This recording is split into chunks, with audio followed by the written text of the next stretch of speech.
Halo semuanya, perkenalkan nama saya Intan Nuraini dengan NIM 20923012 dari kelas AB 1. Pada video kali ini, saya akan membahas tentang analisis komunikasi bisnis berdasarkan studi kasus penanganan komplain pelanggan yang tidak dilakukan dengan baik oleh perusahaan.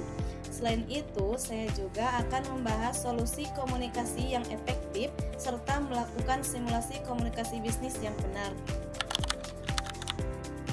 Kasus yang saya pilih adalah kasus kedua, yaitu perusahaan menyampaikan komplain pelanggan dengan cara kasar sehingga pelanggan merasa kecewa.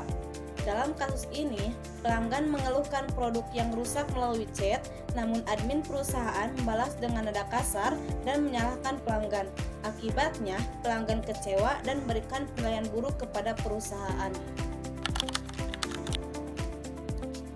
Menurut saya, masalah komunikasi pada kasus ini terjadi karena perusahaan tidak menggunakan bahasa yang sopan dan profesional.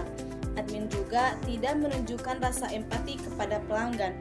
Padahal dalam komunikasi bisnis, pelayanan yang baik sangat penting untuk menjaga kepuasan pelanggan. Kesalahannya, admin membalas pesan dengan emosi sehingga komunikasi menjadi tidak nyaman. Jenis komunikasi yang digunakan dalam kasus ini adalah komunikasi verbal dalam bentuk tulisan atau chat online. Komunikasi ini termasuk komunikasi eksternal karena dilakukan antara perusahaan dan pelanggan. Media yang digunakan adalah komunikasi digital melalui komunikasi dalam kasus ini. Yang pertama, hambatan emosional karena admin tidak dapat mengontrol emosi saat membalas pelanggan. Kedua, hambatan bahasa karena kata-kata yang digunakan terdengar kasar dan menyinggung. Ketiga, hambatan persepsi karena perusahaan langsung menanggapi pelanggan sebagai pihak yang salah. Komunikasi tersebut tidak efektif karena pelanggan merasa tidak dihargai, merasa tidak terselesaikan dengan baik, dan citra perusahaan menjadi buruk. Komunikasi bisnis yang baik seharusnya mampu memberikan solusi dan menjaga hubungan baik dengan pelanggan.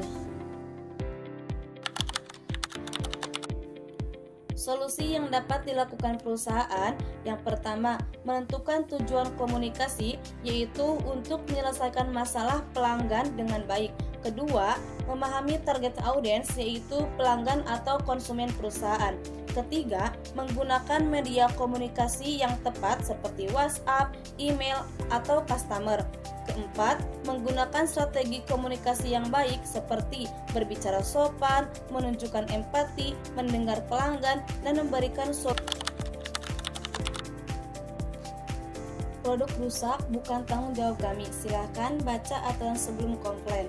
Pesan ini tidak efektif karena menggunakan nada kasar dan tidak menunjukkan empati.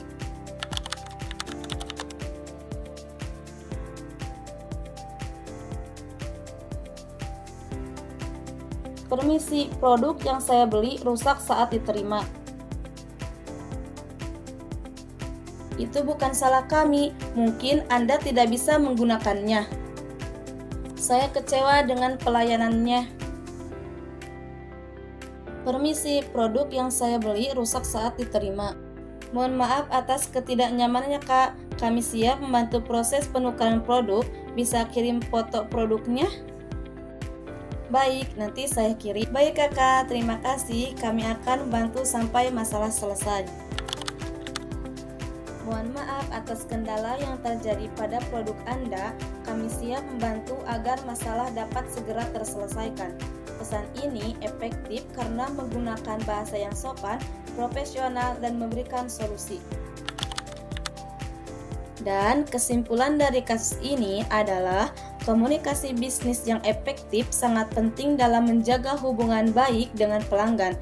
Perusahaan harus menggunakan bahasa yang sopan, memahami pelanggan, dan memberikan solusi secara profesional agar citra perusahaan tetap baik.